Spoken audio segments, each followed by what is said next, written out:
देखिए, आज विपक्षी सांसद जो है वो मार्च निकालने की तैयारी में है। संसद परिसर में इकट्ठा होगा पूरा विपक्ष। संविधान की कॉपी लेकर मार्च निकालने की तैयारी में है विपक्ष के सांसद। आज से संसद की कार्रवाई शुरू होनी है। नए सांसदों को शपथ लेनी है। पहला दिन है आज 18वीं लोकसभा का और ऐसे में आज से सांसद अभी से सरकार से विपक्ष टकराव मोल लेता हुआ नजर आ रहा है, इस रूप में कि विपक्षी सांसदों की तरफ से तैयारी पूरी कर ली गई है। विपक्षी सांसद मार्च निकालेंगे। संसद परिसर में इकट्ठा होगा विपक्ष। संविधान की कॉपी लेकर मार्च निकालने का मतलब साफ तौर पर अभिषेक उपाध्याय, जो पूरे 24 चुनाव में एक नैरेटिव विपक्ष की तरफ से आगे बढ़ाया गया कि संविधान को बचाना है, संविधान की रक्षा करनी है, उसी को लेकर ये मैसेजिंग की हाथ में संविधान की कॉपी होगी और सभी विपक्ष के सांसद साथ साथ चल रहे होंगे।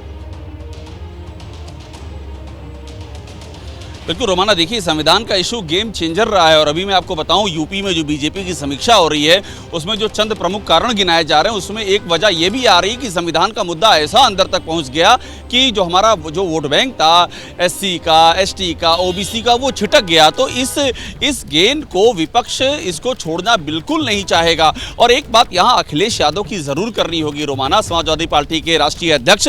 समाजवादी पार्टी तीसरी सबसे बड़ी पार्टी है। आप सोचिए, यूपी की एक पार्टी तीसरी सबसे बड़ी पार्टी है और उसके कोर में जो है वो पीडीए है और पीडीए के कोर में यही संविधान है। तो अखिलेश यादव की पॉलिटिक्स ने भी एक नई दिशा दी इस समय देश की राजनीति को। इवन जो कांग्रेस ने जो शुरू की ओबीसी की पॉलिटिक्स, पिछड़े दलित की पॉलिटिक्स, उसका बेस यही अखिलेश यादव का पीडीए था।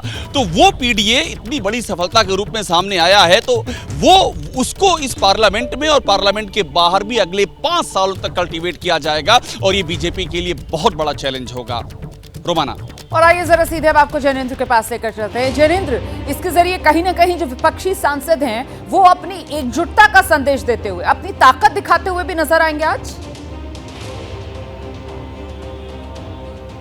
बिल्कुल एकजुटता का संदेश और ये साफ दिखाने की कोशिश कि विपक्ष जो है वो सरकार पर हमलावर रहेगा। और जो बात आपने कही, जो हम पहले भी बात कर रहे थे कि संविधान की रक्षा का नैरेटिव लोकसभा में खूब चला, हालांकि वो थोड़ी देर से विपक्ष ने इसको शुरू किया और इसका फायदा उन्हें पूरी तरीके से नहीं मिला। शायद वही मोमेंटम अगर पहले से बनाया जाता तो शायद आज खेल कुछ और, नतीजा कुछ और देखने को मिलता। तो खैर, उसी नैरेटिव को और मजबूत करने की कोशिश, चाहे वो प्रोटेम स्पीकर का मामला हो या फिर संसद परिसर के अंदर जो अलग अलग मूर्तियां थी महापुरुषों की, गांधी जी की, अंबेडकर जी की, उन सबको अब एक जगह कर दिया गया है। उसका नाम प्रेरणा स्थल दिया है। सरकार की इसके पीछे और अलग दलील है। विपक्ष इसे अपमान बता रहा है परंपराओं का। तो कुल मिलाकर के प्रोटेम स्पीकर में परंपराओं का अपमान, मूर्तियों को अलग एक प्रेरणा स्थल बनाने में परंपराओं का अपमान, ये नैरेटिव जो है वो विपक्ष बढ़ाना चाहता है। और इसके अलावा चाहे वो नीट का मामला हो या रेल एक्सीडेंट का मामला हो, इसमें सरकार की नाकामी को भी आने वाले दिनों में बहुत से हैं और इन तमाम मुद्दों को लेकर फिलहाल विपक्ष आक्रामक है। हमारे सहयोगी लगातार हमारे साथ बने हुए हैं और सदन की कार्यवाही जो सुबह 11 बजे से शुरू होनी है और उसी को लेकर बस कुछ ही देर में वो तस्वीरें भी आने लगेंगी जब सांसदों के पहुंचने का सिलसिला शुरू होगा।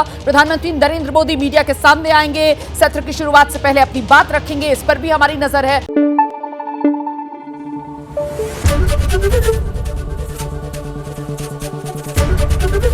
एबीपी न्यूज आपको रखे आगे।